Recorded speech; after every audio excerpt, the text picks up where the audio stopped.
नमस्कार। आइए सुनते हैं रविंद्रनाथ टैगोर के सुप्रसिद्ध उपन्यास चोखेर बाली का हिंदी रूपांतरण आंख की किरकिरी भाग 9।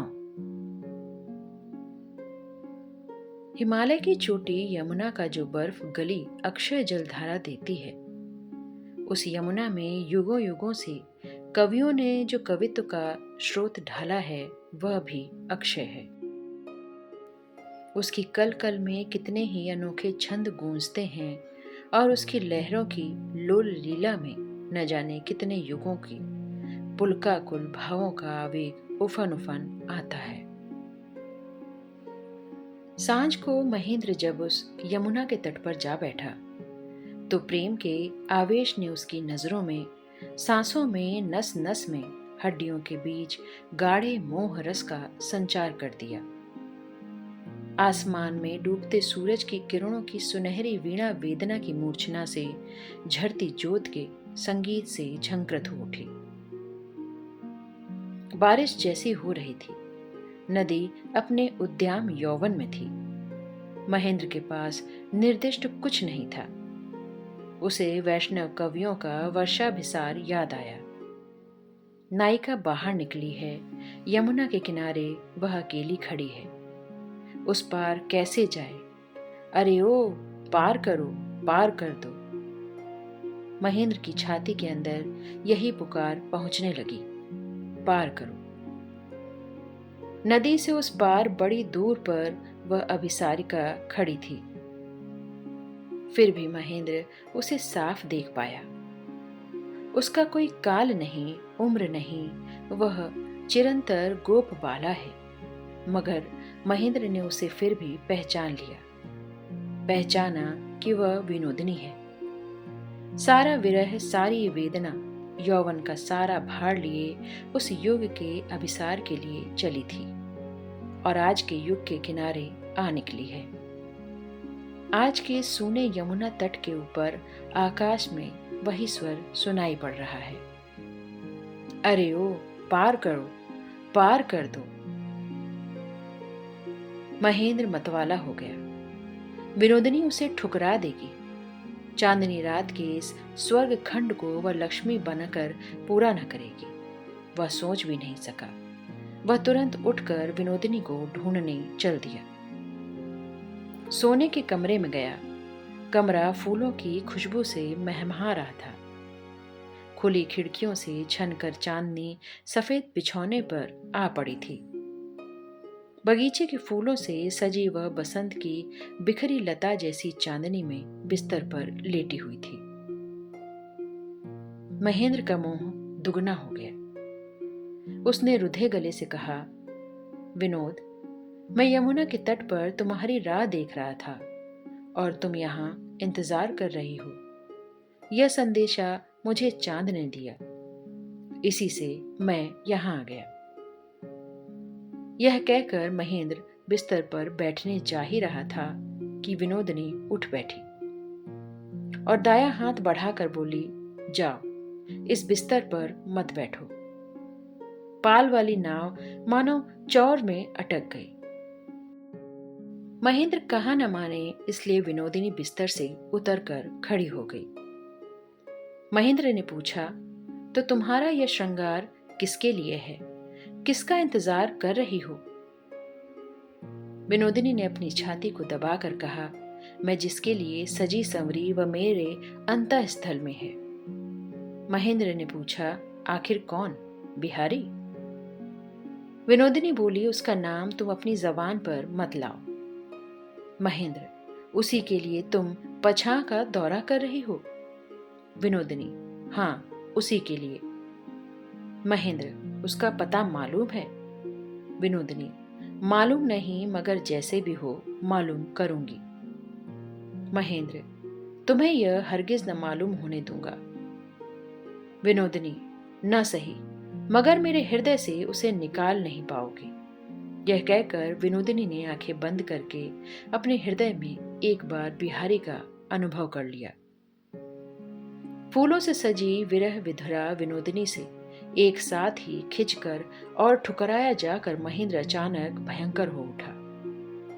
वह मुट्ठी कसकर बोला, छुरी से चीर कर मैं उसे तुम्हारे कलेजे से निकाल बाहर करूंगा। विनोदिनी ने दृढ़ता से कहा, तुम्हारे प्रेम से तुम्हारी यह छुरी मेरे हृदय में आसानी से घुस सकेगी? महेंद्र, तुम मुझसे डरती क्यों नहीं? यहां तुम्हें बचाने वाला कौन है?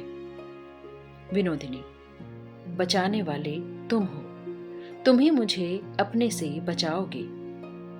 महेंद्र, इतनी श्रद्धा, इतना विश्वास अब भी है? विनोदिनी, यह ना होता तो मैं खुदकुशी कर लेती, तुम्हारे साथ परदेश ना आती। महेंद्र, क्यों न कर ली खुदकुशी? उस विश्वास की फांस मेरे गले में डालकर मुझे देश देशांतर में घसीट कर क्यों मार रही हो? सोच देखो, तुम मर जाती तो कितना कल्याण होता।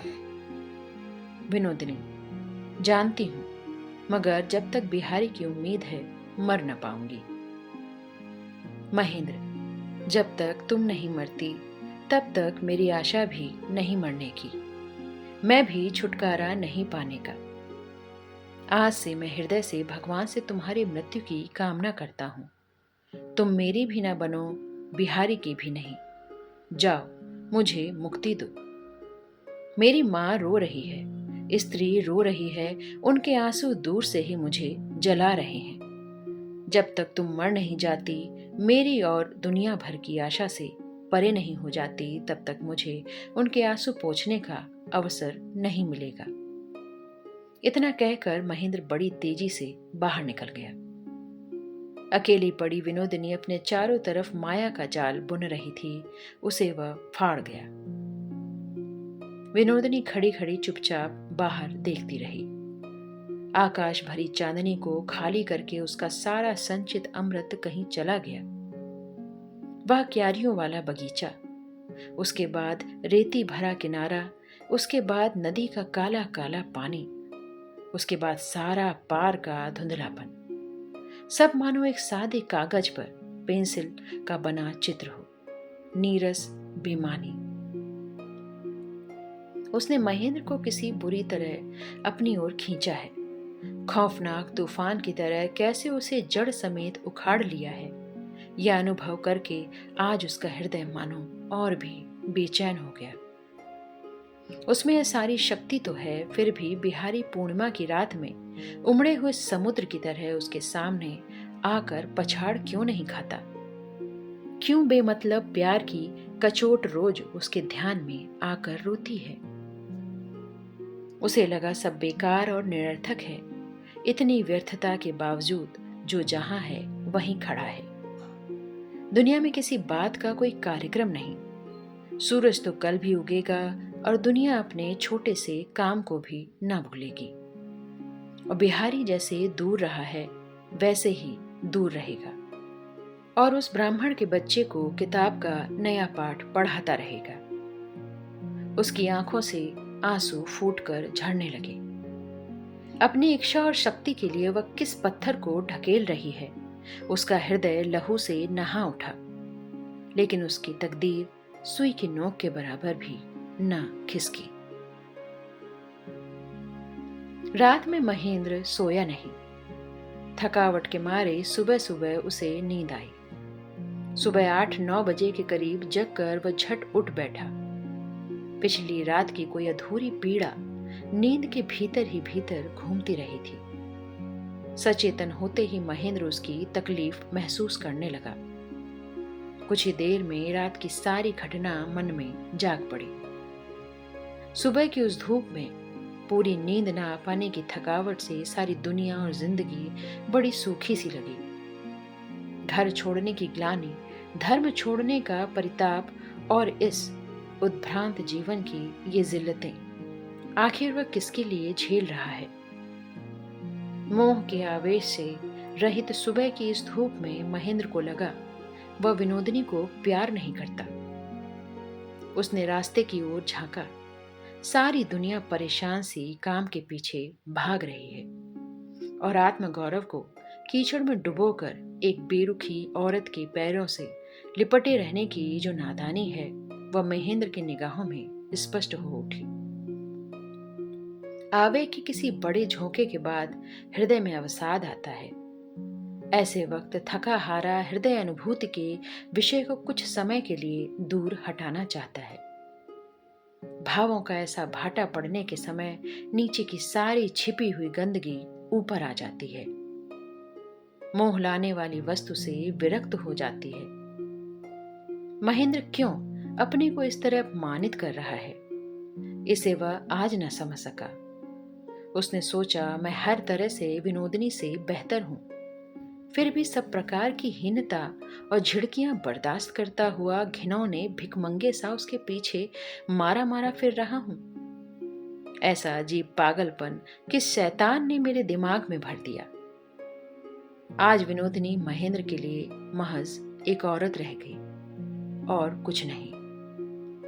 उसके लिए चारों तरफ फैली धरती की सुषमा से, काव्यों से, कहानियों से लावण्य की जो एक ज्योति खिंचाई थी, उसकी माया मरीचिका के गायब होते ही वह एक मामूली नारी मात्र हो रही। उसका कोई अनोखापन न रहा। फिर तो धिक्कार के इस मार चक्र से अपने को छुड़ाकर घर जाने के लिए महेंद्र ललक उठा। बिहारी को निर्भर करने योग्य अडिग मिताई बड़ी बेशकीमती लगने लगी। महेंद्र मन ही मन कह उठा, जो वास्तव गंभीर और स्थायी होता है उसमें अनायास बाधा विहीन सा अपने को पूरी तरह खोया जा सकता है, इसलिए उसके गौरव को हम नहीं समझते। जो महज धोखा है, जिसकी तृप्ति में भी सुख का नाम नहीं, चूंकि वह हमें अपने पीछे घुड़दौड़ सी कराती है, इसलिए हम उसे अपनी चरम कामना का धन समझते हैं। महेंद्र ने तय किया, मैं आज ही अपने घर जाऊंगा। विनोदिनी जहां भी रहना चाहेगी वहीं उसका इंतजाम करके मैं मुक्त हो जाऊंगा। यह जोर से उच्चारण करते ही उसके मन में एक आनंद का उदय हुआ।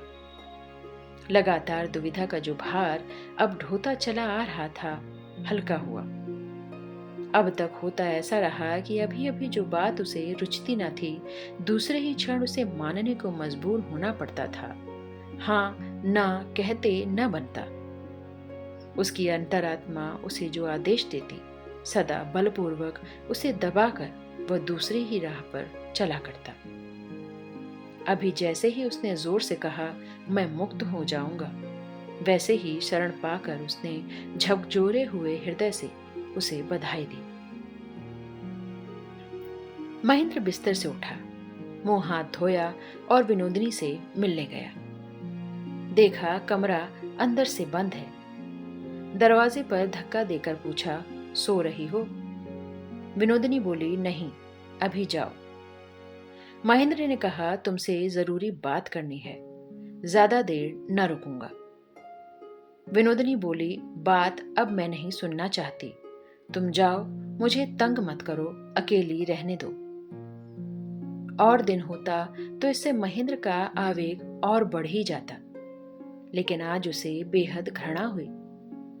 सोचा, इस मामूली औरत के आगे अपने आप को मैंने ऐसा गया बीता बना छोड़ा है कि अब उसमें मुझे बुरी तरह दुत्कार कर दूर कर देने की हिम्मत हो गई है। यह अधिकार इसका स्वाभाविक नहीं, मैंने ही यह अधिकार देकर इसके मिजाज को 7वें आसमान पर पहुंचा दिया है। विनोदिनी की इस झिड़की से महेंद्र ने अपने में अपनी श्रेष्ठता के अनुभव की कोशिश की। उसके मन ने कहा, मैं विजयी होऊंगा, इसके बंधन तोड़कर चला जाऊंगा। भोजन करके महेंद्र रुपया निकालने बैंक गया। रुपया निकाला और आशा तथा माँ के लिए कुछ नई चीजें खरीदने के ख्याल से वह बाजार की दुकानों में घूमने लगा। विनोदिनी के दरवाजे पर एक बार फिर धक्का पड़ा।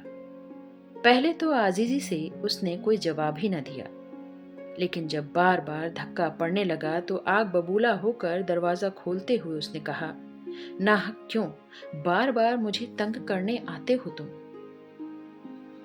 बात पूरी करने के पहले ही उसकी नजर पड़ी। बिहारी खड़ा था।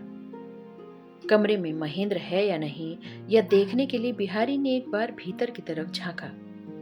देखा कमरे में सूखे फूल और टूटी मालाएं बिखरी पड़ी थीं। उसका मन जबरदस्त ढंग से विमुख हो उठा। यह नहीं कि बिहारी जब दूर था तो उसके मन में विनोदिनी के रहन सहन के बारे में संदेह का कोई चित्र आया ही नहीं, लेकिन कल्पना की लीला ने उस चित्र को ढककर भी एक दमकती हुई मोहिनी छवि खड़ी कर दी। बिहारी जिस समय इस बगीचे में कदम रख रहा था उस समय उसका दिल धड़कने लगा था। कल्पना की प्रतिमा को कहीं चोट न पहुंचे इस आशंका से उसका हृदय संकुचित हो रहा था। और विनोदिनी के सोने के कमरे के द्वार पर खड़े होते ही वही चोट लगी। दूर रहते हुए बिहारी ने सोचा था कि अपने प्रेम के अभिषेक से मैं विनोदिनी के जीवन की सारी कालिमा को धो दूंगा, लेकिन पास आकर देखा यह आसान नहीं। मन में करुणा की वेदना कहाँ उपजी, बल्कि एकाएक घृणा ने जग कर उसे अभिभूत कर दिया।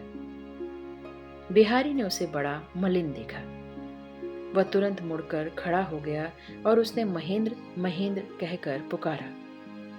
इस अपमान से विनोदिनी ने नम्र स्वर में कहा, महेंद्र नहीं है, शहर गया है। बिहारी लौटने लगा। विनोदिनी बोली, भाई साहब, मैं पैर पड़ती हूँ, जरा देर बैठना पड़ेगा।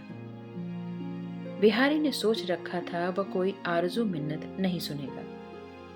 तय कर लिया था कि नफरत के इस नजारे से तुरंत अपने को अलग कर लेगा, लेकिन विनोदिनी की करुण विनती से उसके कदम क्षण भर के लिए उठ न सके।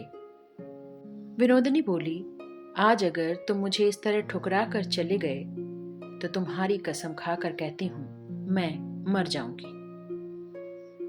बिहारी पलटकर खड़ा हो गया। बोला, तुम अपने जीवन से मुझे जकड़ने की कोशिश क्यों करती हो? मैंने तुम्हारा क्या बिगाड़ा है? मैं तो कभी तुम्हारी राह में नहीं आया, तुम्हारे सुख दुख में कभी दखल नहीं दिया। विनोदिनी बोली, तुमने मुझ पर कितना अधिकार कर रखा है। एक बार तुमसे कहा था, मैंने, तुमने विश्वास नहीं किया, तो भी तुम्हारी बेरुखी में भी फिर वही कहती हूं। बिना बोले जताने का शर्म से बताने का मौका तो तुमने मुझे दिया नहीं। तुमने मुझे पैरों से झटक दिया है। मैं फिर भी तुम्हारे पांव पकड़कर कहती हूं, मैं तुम्हें।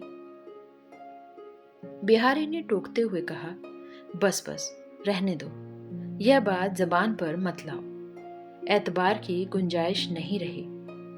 विनोदिनी, इतर लोग इस पर विश्वास ना करें, पर तुम करोगे, इसलिए मैं तुम्हें जरा देर बैठने को कह रही हूं। बिहारी, मेरे विश्वास करने न करने से क्या आता जाता है? तुम्हारी जिंदगी तो जैसे चल रही है चलती रहेगी। विनोदिनी, इससे तुम्हारा कुछ आता जाता नहीं, मैं जानती हूं। अपना नसीब ही ऐसा है कि तुमसे मुझे सदा दूर ही रहना होगा। बस मैं केवल इतना हक नहीं छोड़ना चाहती कि मैं चाहे जहां रहूं, मुझे जरा माधुर्य के साथ याद करना। मुझे मालूम है मुझ पर तुम्हें थोड़ी सी श्रद्धा हुई थी, मैं उसी को अपना अवलंब बनाए रहूंगी, इसलिए मेरी पूरी बात तुम्हें सुननी होगी। मैं हाथ जोड़ती हूं, जरा देर बैठो। अच्छा चलो, कहकर बिहारी उस कमरे से और कहीं जाने को तैयार हुआ। विनोदिनी बोली, भाई साहब, जो सोच रहे हो वह बात नहीं है। इस कमरे को कलंक की छाया नहीं छू सकी। कभी यहां सोए थे, इसे मैंने तुम्हारे लिए उत्सर्ग करके रखा है। सूखे पड़े ये फूल तुम्हारी ही पूजा के हैं, तुम्हें यहीं बैठना होगा। सुनकर बिहारी के मन में पुलक का संचार हुआ। वह कमरे में गया। विनोदिनी ने दोनों हाथों से उसे खाट का इशारा किया। बिहारी खाट पर बैठा। विनोदिनी उसके पैरों के पास जमीन पर बैठी। विनोदिनी ने बिहारी को व्यस्त होते देखकर कहा, तुम बैठो भाई साहब, सिर की कसम तुम्हें उठना मत। मैं तुम्हारे पैरों के पास भी बैठने लायक नहीं, दया करके ही तुमने मुझे ये जगह दी है। दूर रहूं तो भी इतना अधिकार मैं रखूंगी। यह कहकर विनोदिनी जरा देर चुप रही। उसके बाद अचानक चौंक कर बोली, तुम्हारा खाना? बिहारी बोला, स्टेशन से खा कर आया हूं। विनोदिनी, मैंने गांव से तुम्हें जो पत्र दिया था उसे खोलकर पढ़ा और कोई जवाब न देकर उसे महेंद्र के मार्फत लौटा क्यों दिया?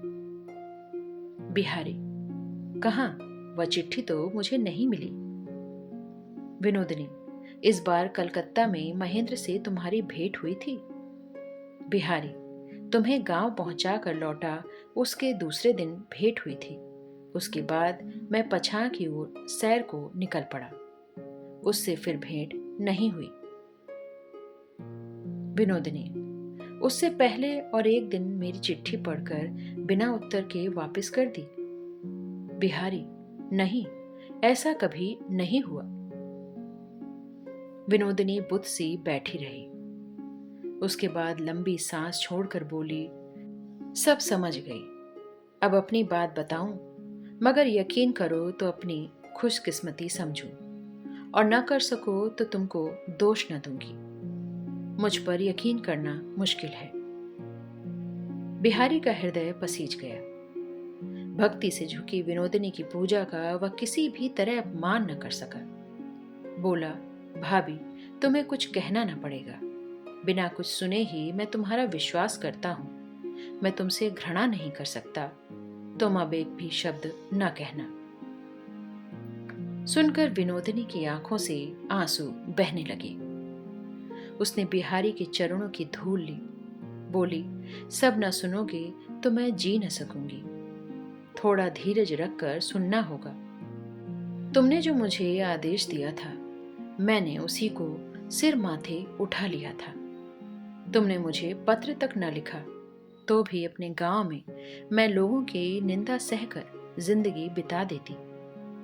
तुम्हारे स्नेह के बदले तुम्हारे शासन को ही स्वीकार करती, लेकिन विधाता उसमें भी वाम हुए। जिस पाप को मैंने जगाया, उसने मुझे निर्वासन से भी न टिकने दिया। महेंद्र वहां पहुंचा। मेरे घर पर जाकर उसने सबके सामने मेरी मट्टी पलीद की। गांव में मेरे रहने की जगह न रह गई। मैंने दोबारा तुम्हें बेहद तलाशने की कोशिश की, जिससे मैं तुम्हारा आदेश ले सकूं, लेकिन तुम्हें न पा सकी। मेरी खुली चिट्ठी तुम्हारे यहां से लाकर मुझे देते हुए महेंद्र ने धोखा दिया। मैंने समझा तुमने मुझे एक बारगी त्याग दिया। इसके बाद मैं बिल्कुल नष्ट हो सकती थी, मगर पता नहीं तुम में क्या है। तुम दूर रहकर भी बचा सकते हो। मैंने दिल में तुम्हें जगह दी थी, इसी से पवित्र रह सकी।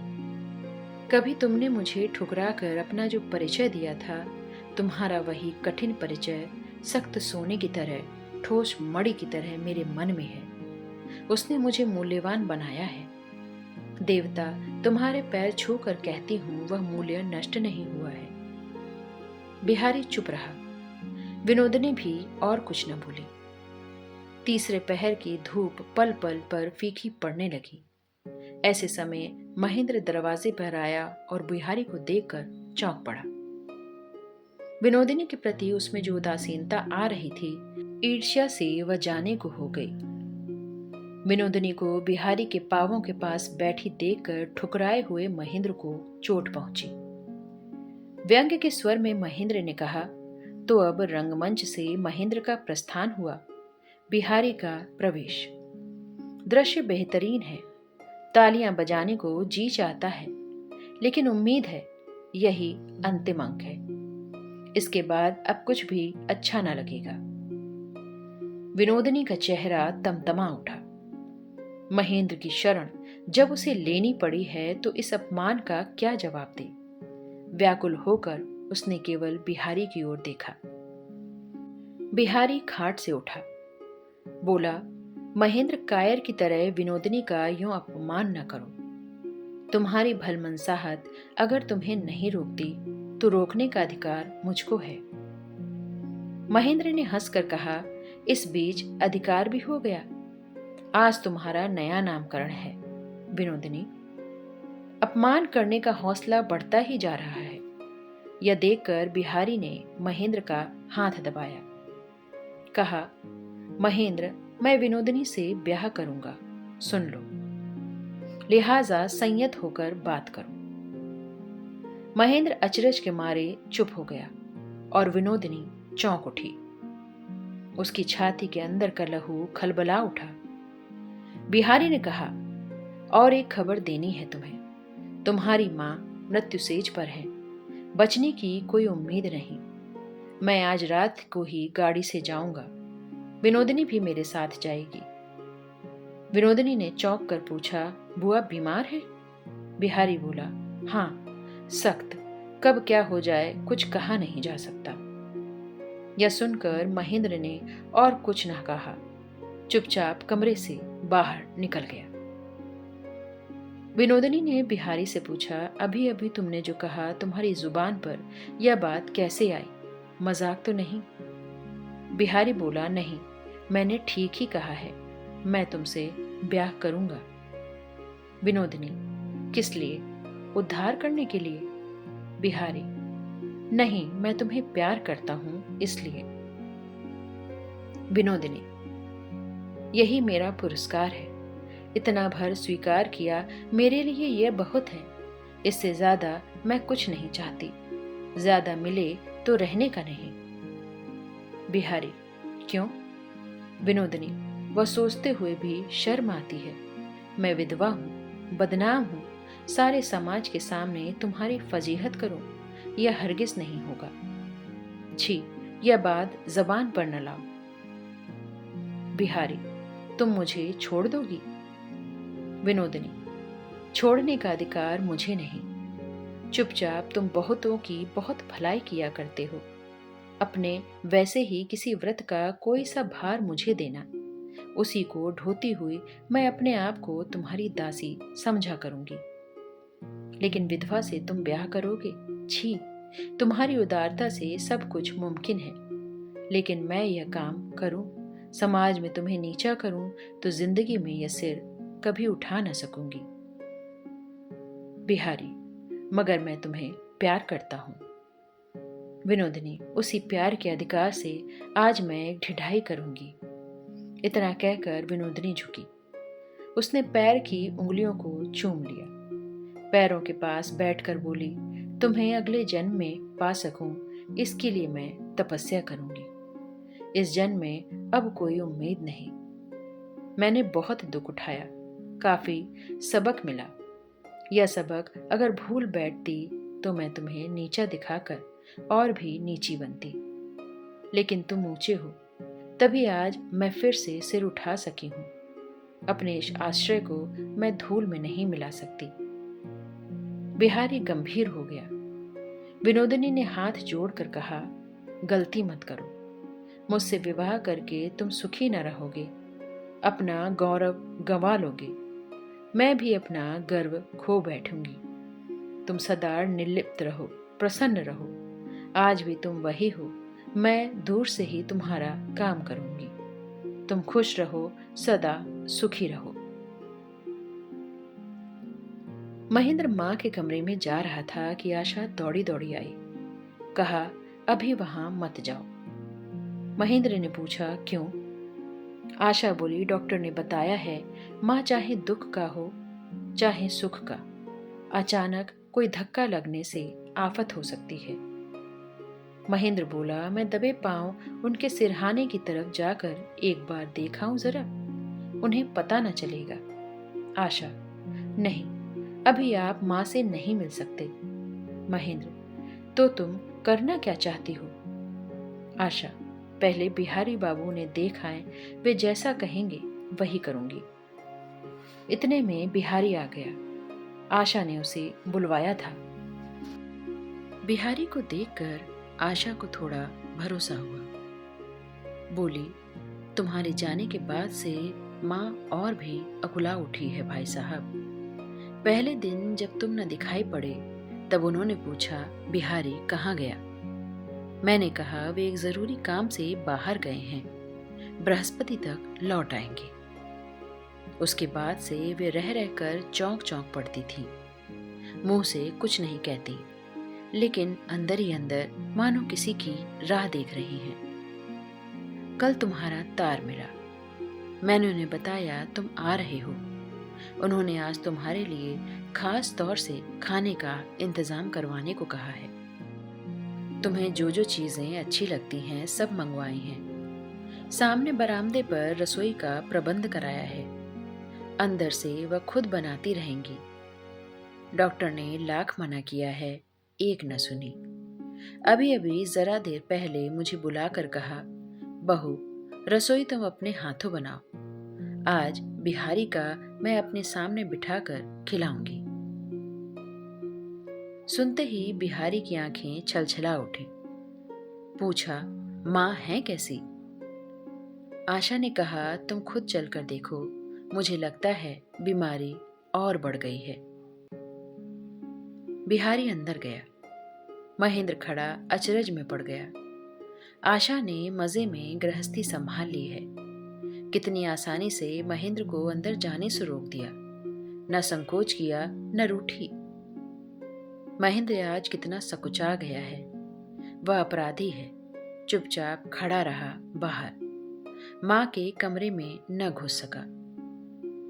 फिर भी यह अजीब बात, बिहारी से वह कैसे बेखटके बोली। सलाह परामर्श सब उसी से। वही आज इस घर का सबसे बड़ा शुभचिंतक है, एकमात्र रक्षक है। उसको कहीं रोक नहीं, उसी के निर्देश पर सब कुछ चलता है। कुछ दिनों के लिए महेंद्र जो स्थान छोड़कर चला गया था, लौट कर देखा वह स्थान अब ठीक वैसा ही नहीं है। बिहारी के अंदर जाते ही राजलक्ष्मी ने पूछा, तू आ गया बेटे? बिहारी बोला, हाँ माँ, लौट आया। राजलक्ष्मी ने पूछा, काम हो गया तेरा? खुश होकर बिहारी बोला, हाँ माँ, हो गया। अब मुझे कोई चिंता नहीं रही। और उसने एक बार बाहर की तरफ देखा। राजलक्ष्मी, बहू आज तेरे लिए खुद खाना पकाएगी। मैं यहां से उसे बताती जाऊंगी। डॉक्टर ने मना किया है, मगर अब काहे की मनाही। बेटे, मैं क्या इन आंखों से एक बार तुम लोगों का खाना भी न देख पाऊंगी? बिहारी ने कहा, डॉक्टर के मना करने के बाद तो समझ में नहीं आती। तुम न बताओगी तो चलेगा कैसे? छुटपन से तुम्हारे हाथ की ही रसोई हमें भाई है। महेंद्र भैया का जी तो पश्चिम की दाल रोटी से उब गया है। तुम्हारे हाथ की बनाई मछली मिलेगी तो वह जी जाएगा। आज हम दोनों भाई जैसे बचपन में करते थे, होड़ लगा कर खाएंगे। तुम्हारी बहू जुटा सके तब जानो। राजलक्ष्मी समझ तो गई थी कि बिहारी के साथ महेंद्र आया है, फिर भी उनकी धड़कन बढ़ गई। बिहारी ने कहा, पछा जाकर महेंद्र की सेहत बहुत कुछ सुधर गई है। आज सफर से आया है, इसलिए थका मांदा लगता है। नहाने से ठीक हो जाएगा। राजलक्ष्मी ने फिर भी महेंद्र के बारे में कुछ न कहा। इस पर बिहारी ने कहा, माँ, महेंद्र बाहर ही खड़ा है। जब तक तुम नहीं बुलाओगी वह नहीं आएगा। राजलक्ष्मी कुछ बोली नहीं, सिर्फ दरवाजे की तरफ नजर उठाई। उनका उधर देखना था कि बिहारी ने कहा, महेंद्र भैया आ जाओ। महेंद्र धीरे धीरे अंदर आया। कलेजी की धड़कन कहीं एकाएक थम जाए, इस डर से राजलक्ष्मी तुरंत महेंद्र की ओर न देख सकी। आंखें अधमुंदी रहीं।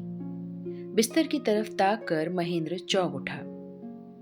उसे मानो किसी ने पीटा हो। मां के पैरों के पास सिर रखकर उसका पैर पकड़े पड़ा रहा।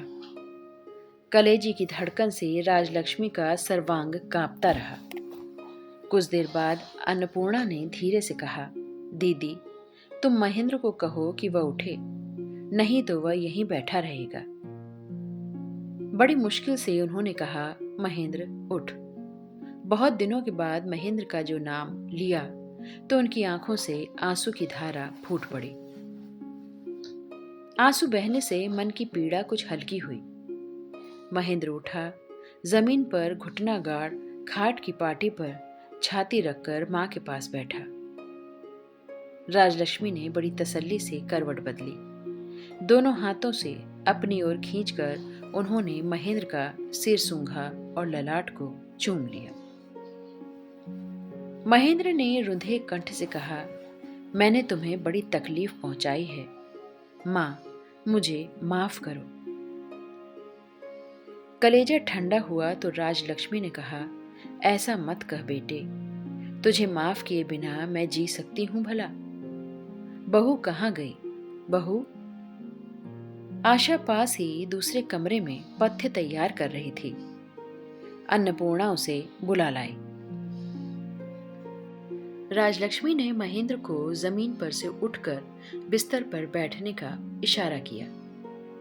महेंद्र बैठा तो उसके बगल की जगह दिखाती हुई राजलक्ष्मी ने कहा, तुम यहाँ बैठो बहू, आज तुम दोनों को मैं पास पास बिठाकर देख लूं, तभी मेरी तकलीफ मिटेगी। बहू, आज मुझसे शर्म न करो। महेंद्र के लिए जो मलाल है उसे भी भुला दो, उसके पास बैठो। इस पर आशा घूंघट निकाले धड़कते दिल से लजाती हुई आकर महेंद्र के पास बैठ गई। राजलक्ष्मी ने महेंद्र का दाहिना हाथ लिया और आशा के दाहिने हाथ से मिलाकर दबाया। बोली, अपनी इस बिटिया को मैं तेरे हाथों सौंप जाती हूं। महेंद्र, इसका ख्याल रखना, ऐसी लक्ष्मी तुझे और कहीं नहीं मिलेगी। मंजली, आओ, दोनों को आशीर्वाद दो, तुम्हारे पुण्य से ही दोनों का मंगल हो। अन्नपूर्णा उनके सामने गई। दोनों ने आंसू भरे नेत्रों से उनके चरणों की धूल ली। उन्होंने दोनों के माथे को चूमा। ईश्वर तुम्हारा मंगल करे। राजलक्ष्मी, बिहारी, आगे आओ बेटे, महेंद्र को तुम माफी दो। बिहारी ज्यों ही महेंद्र के सामने जाकर खड़ा हुआ, उसने उसे बाहों में लपेटकर कसकर छाती से लगा लिया। राजलक्ष्मी ने कहा, मैं आशीर्वाद देती हूँ। महेंद्र, बिहारी छुटपन से तेरा जैसा मित्र था सदा वैसा ही रहे। इसके बाद राजलक्ष्मी थकावट के मारे और कुछ न कह सकी, चुप हो गई। बिहारी कोई उत्तेजक दवा उनके होंठों तक ले गया। हाथ हटाकर राजलक्ष्मी ने कहा, अब दवा नहीं बेटे, अब मैं भगवान को याद करूं, वही मुझे दुनिया की सारी जलन की दवा देंगे। महेंद्र, तुम लोग थोड़ा आराम कर लो बेटे, बहू रसोई चढ़ा दो। शाम को महेंद्र और बिहारी राजलक्ष्मी की खाट के पास नीचे खाने बैठे। परोसने का जिम्मा राजलक्ष्मी ने आशा को दे रखा था। वह परोसने लगी। महेंद्र का कौर नहीं उठ रहा था, कलेजे में आंसू उमड़ रहे थे। राजलक्ष्मी बोली, तू ठीक से खा क्यों नहीं रहा है महेंद्र? खा, मैं आंखें भरकर देखूं। बिहारी ने कहा, तुम तो जानती ही हो मां, महेंद्र भैया का सदा का यही हाल है, वह खा नहीं सका। भाभी, जरा यह घंटों थोड़ा सा और दो मुझे, बेहतरीन बना है। खुश होकर राजलक्ष्मी जरा हंसी। मुझे मालूम है बिहारी को यह बेहद पसंद है। बहू, भला उतने से क्या होगा, और दो। बिहारी बोला, तुम्हारी ये बहू अहले दर्जे की कंजूस है, इसके हाथ से कुछ निकलता ही नहीं। राजलक्ष्मी बोली, सुन लो बहू, तुम्हारी ही नमक खाकर तुम्हारी निंदा कर रहा है। आशा बिहारी की पत्तल में सब्जी डाल गई। बिहारी बोल उठा, हाय राम, मुझे तो सब्जी देकर ही धता बतानी चाहती हो। अच्छी अच्छी चीजें सब महेंद्र भैया के हिस्से। आशा फुसफुसा कर रह गई। कुछ भी करो, निंदक की जबान बंद नहीं होने की। बिहारी बोला, मिठाई देकर देखो बंद होती है या नहीं। दोनों दोस्त खा चुके तो राजलक्ष्मी को बड़ी तृप्ति मिली। बोली, बहू अब तुम जाकर खा लो। आशा उनके हुक्म पर खाने चली गई। उन्होंने महेंद्र से कहा, तू थोड़ा सो ले महेंद्र। महेंद्र बोला, सो जाऊं अभी से। महेंद्र ने सोच रखा था रात को वह मां की सेवा में रहेगा, मगर राजलक्ष्मी ने धीमे से कहा, बहू देख जाओ कि महेंद्र का बिस्तर ठीक भी है या नहीं, आशा लाज के मारे मरी सी किसी तरह कमरे से बाहर चली गई। वहां केवल बिहारी और अन्नपूर्णा रह गए।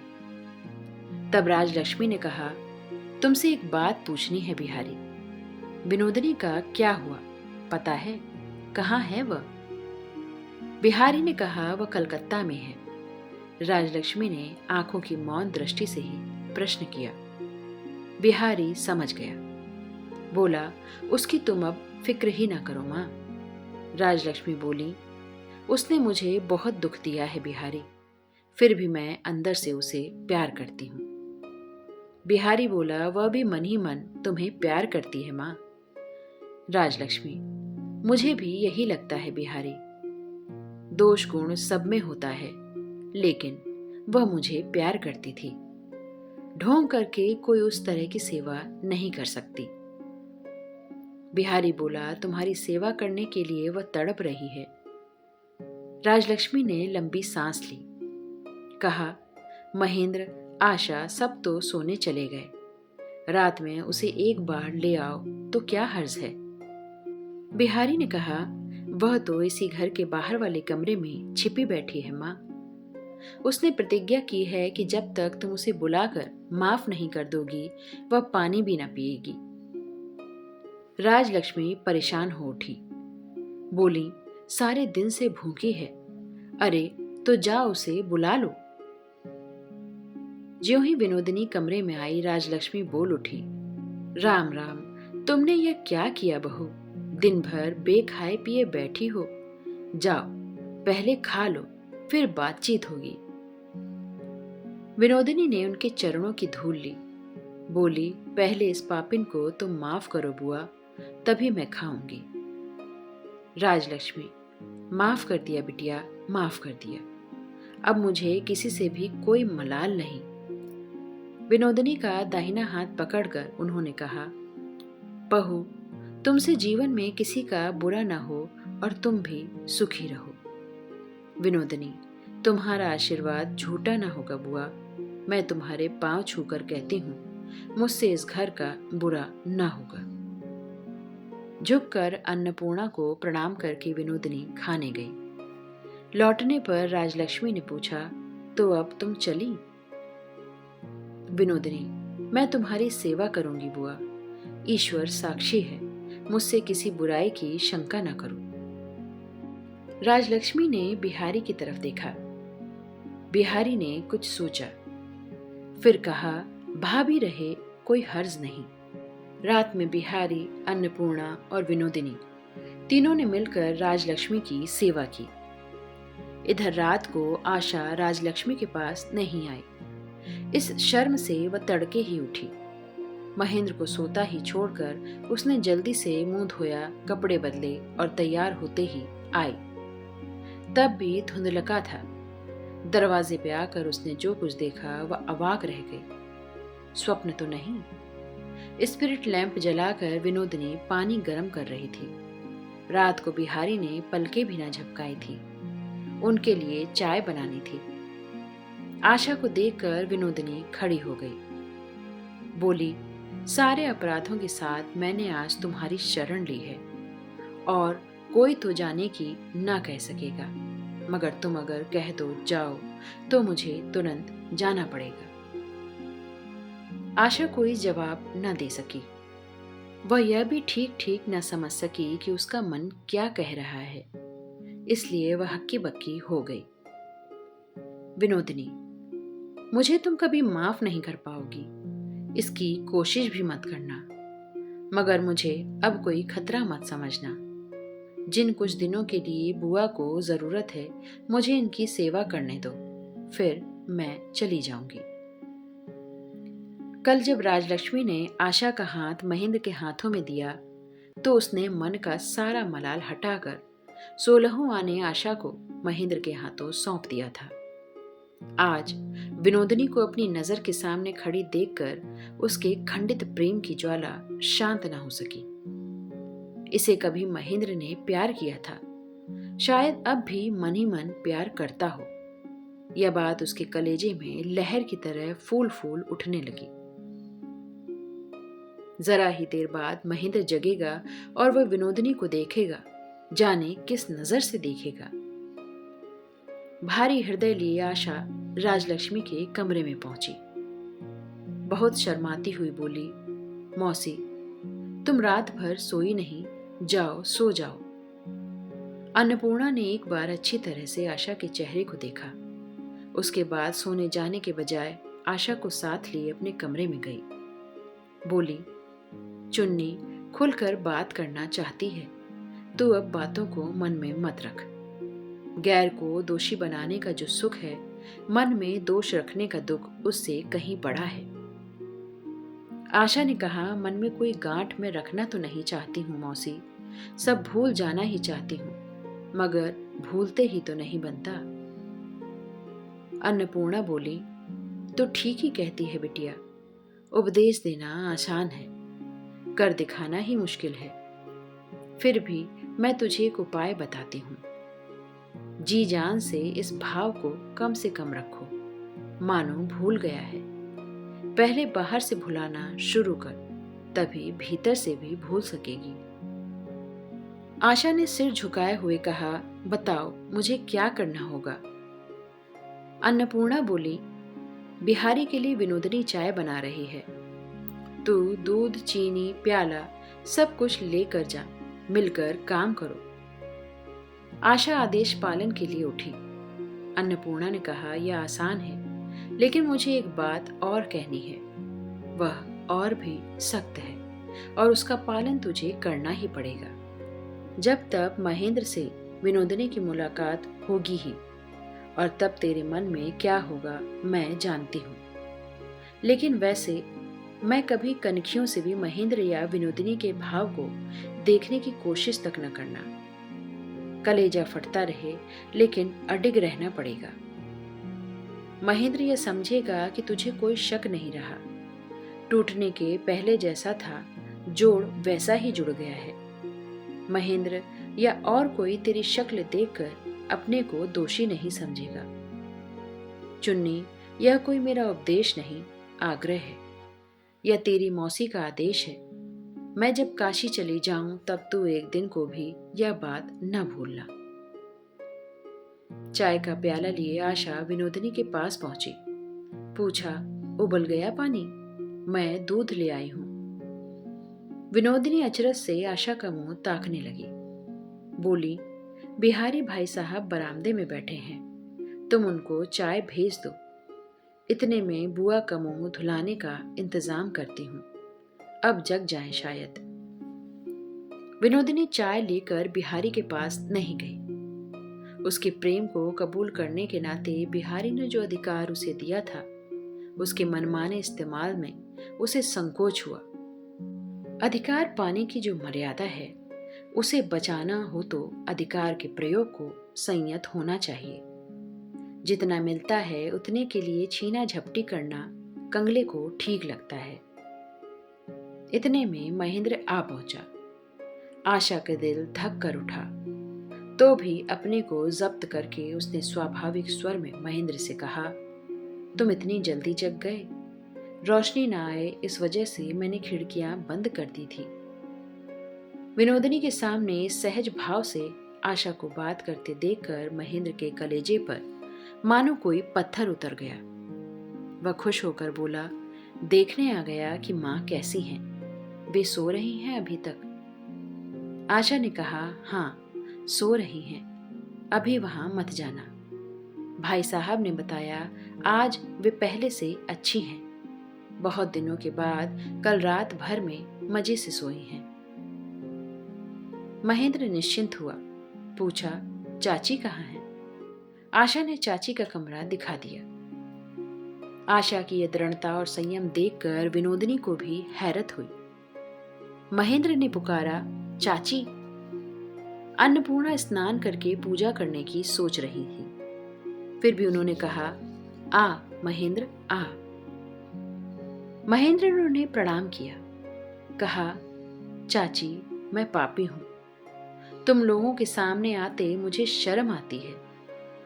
अन्नपूर्णा बोली, ऐसा नहीं कहते बेटे, बच्चे तो गर्द में सन कर भी माँ की गोद में बैठते हैं। महेंद्र, मगर मेरी ये धूल कभी धुलने की नहीं चाची। अन्नपूर्णा, दो एक बार झाड़ देने से यह झड़ जाएगी। अच्छा ही हुआ महेंद्र, तुझे अपने भले होने का अभिमान था, अपने पर तुझे बेहद विश्वास था। पाप की आंधी ने तेरे उस गर्व को तोड़ गिराया है और कुछ नहीं बिगाड़ा। महेंद्र, अब तुम्हें मैं न जाने दूंगा चाची। तुम्हारे चले जाने से ही मेरी यह दुर्गति हुई। अन्नपूर्णा, मैं रहकर तुझे जिस दुर्गति से बचाती वह हो गई। अच्छा हुआ, अब तुमको मेरी कोई जरूरत न पड़ेगी। दरवाजे पर फिर पुकार मची। चाची पूजा करने बैठी हो क्या? अन्नपूर्णा ने कहा, नहीं, तू आ। बिहारी अंदर आया। इतने तड़के महेंद्र को जगह देख कर बोला, जीवन में आज शायद पहली बार तुमने सूर्योदय देखा भैया। महेंद्र ने कहा, हाँ भाई, मेरे जीवन में यह पहला सूर्योदय है। तुम्हें चाची से कोई राय करनी है शायद, मैं चलता हूं। बिहारी ने हंसकर कहा, तुम्हें भी कैबिनेट का मिनिस्टर बना लिया गया है समझो। तुमसे तो मैंने कभी कुछ छिपाया नहीं। ऐतराज ना हो तो आज भी न छिपाऊं। महेंद्र, मैं और ऐतराज? हाँ, दावा जरूर नहीं कर सकता। तुम अगर मुझसे कुछ न छिपाओ तो मैं भी फिर से आप अपने ऊपर श्रद्धा करने का मौका पाऊं। बहरहाल बिहारी के लिए बेहिचक सब कुछ कहना मुश्किल था। बिहारी की जबान रुक सी गई, मगर उसने जोर देकर कहा, ऐसी बात आई थी कि मैं विनोदिनी से विवाह करूंगा। चाची से उसी के बारे में फैसला लेना था। महेंद्र सकुचा गया। अन्नपूर्णा चौंक कर बोली, यह कैसी बात है बिहारी? महेंद्र ने बड़ा बल डालकर अपने संकोच को हटाया। कहा, बिहारी, यह विवाह नहीं होगा। अन्नपूर्णा ने कहा, इस प्रस्ताव में क्या विनोदिनी का हाथ है? बिहारी ने कहा, बिल्कुल नहीं। अन्नपूर्णा बोली, वह भला क्या राजी होगी इस पर? महेंद्र बोला, वह भला राजी क्यों ना होगी चाची? मैं जानता हूं, वह हृदय से बिहारी की भक्ति करती है। ऐसे आश्रय को वह छोड़ सकती है भला? बिहारी ने कहा, विवाह का प्रस्ताव विनोदिनी से मैंने किया था भैया, उसने शर्म से इनकार कर दिया है।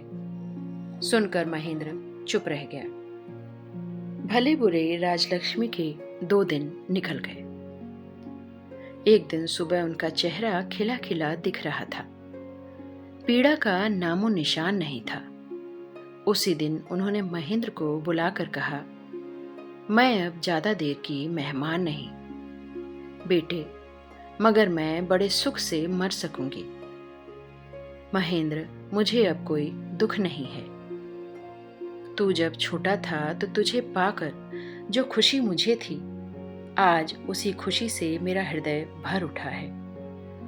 तू मेरी गोदी का लाडला है, मेरे कलेजे का रत्न।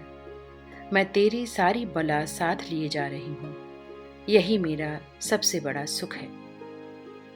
इतना कहकर वह महेंद्र के मुखड़े और बदन पर हाथ फेरने लगी। महेंद्र की रुलाई का बांध टूट गया। राजलक्ष्मी ने कहा, रो मत बेटे, लक्ष्मी घर में रही, कुंजी मेरी बहू को देना। मैंने सब कुछ संजो कर रखा है, गिरस्ती में किसी बात की कमी न पड़ेगी तुम्हें। एक बात और कह लूं, मेरी मौत से पहले किसी को मत बताना। मेरे बक्स में 2000 के नोट पड़े हैं, वे रुपए विनोदिनी को दे रही हूं। वह विधवा है, अकेली है। इन रुपयों के सूद से उसके दिन मजे से कट जाएंगे, मगर उसे अपने यहां मत रखना। राजलक्ष्मी ने बिहारी को बुलाया। कहा, बेटे बिहारी, कल महेंद्र बता रहा था तूने लाचार जनों की चिकित्सा के लिए एक बगीचा लिया है। भगवान तुम्हें लंबी आयु देकर गरीबों का भला करे। मेरे ब्याह के समय मेरे ससुर ने मुझे एक गांव दिया था, वह गांव मैं तुझे देती हूं। उसे गरीबों की सेवा में लगाना। इससे मेरे ससुर का पुण्य होगा। राजलक्ष्मी की मृत्यु के बाद श्राद्धादि खत्म करके महेंद्र ने कहा, भाई बिहारी, मैं डॉक्टरी जानता हूं। तुमने जो काम शुरू किया है मुझे भी उसमें शामिल कर लो। चुन्नी अब ऐसी गृहिणी बन गई है कि वह भी तुम्हारी मदद कर सकेगी। हम सब लोग वहीं रहेंगे। बिहारी ने कहा, खूब अच्छी तरह सोच देखो भैया, यह काम हमेशा के लिए कर सकोगे? वैराग्य के इस क्षणिक आवेश में ऐसा स्थायी भाव मत ले बैठो।